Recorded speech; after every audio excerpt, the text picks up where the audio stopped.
আমি আজকে আপনাদেরকে সহজভাবে শিং মাছ ভুনা করে দেখাবো। তারপর আমার ফুল ভিডিওটা দেখতে থাকুন যে কীভাবে একদম সহজভাবে কম সময়ের মধ্যে শিং মাছ ভুনা করে। তো চলুন যে আমি শিং মাছ ভুনা করে দেখাচ্ছি। আসসালামু আলাইকুম, শিং মাছ কিচেনপুর। আমি প্রতিদিনের মতো রেসিপি নিয়ে আসছি আপনাদের কাছে শিং মাছ নিয়ে।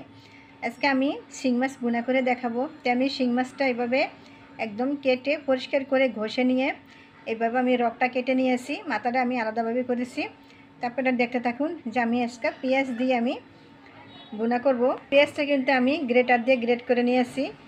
তারপরে দেখুন যে আমি কীভাবে একদম সহজভাবে শিং মাছ ভুনা করব। তাই মাছটা ভুনা করার জন্য এখানে আমি একটা প্যান বসাইছি। প্যানেতে আমি কিছু পরিমাণে সয়াবিন তেল দিয়ে দিব। তো আমার এখানে তেলটা গরম হয়ে গেছে, এখন আমি মাছগুলো দিয়ে দিব।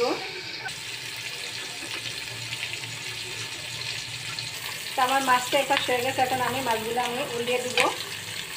তো আমার সবগুলো মাছ ভাজা হয়ে গেছে, এখন আমি মাছগুলো আমি তুলে নিব। তো আমার তেলটা গরম হচ্ছে, এখন আমি পেঁয়াজগুলো গ্রেট করে দিয়ে দিব।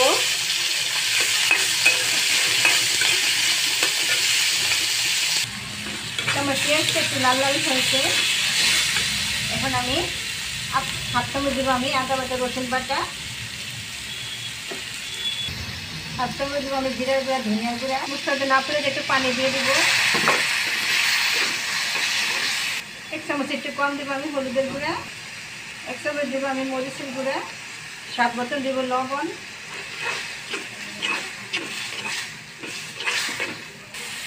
আমার এই ভুনাটা কিন্তু যে কোনো মানুষের রান্না করতে পারবেন একদম সহজভাবে।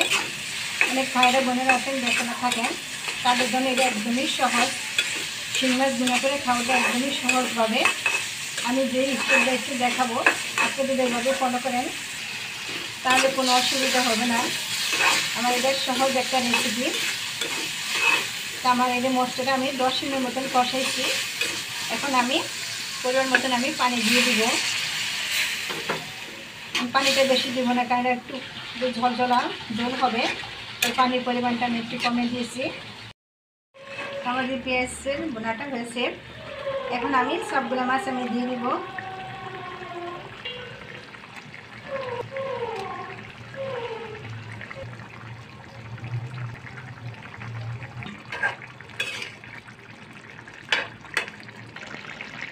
তো দেখলেন তো আমার এই যে শিং মাছ ভুনাটা আমার হয়েছে। তো আমার রান্নাটা আপনারা একবার হলে ফলো করুন, একদম সহজভাবে শিং মাছ ভুনা। তো আমার মাছটা হয়েছে, এখন আমি একটু গোলমরিচের গুঁড়া আমি উপর দিয়ে দিয়ে দিব।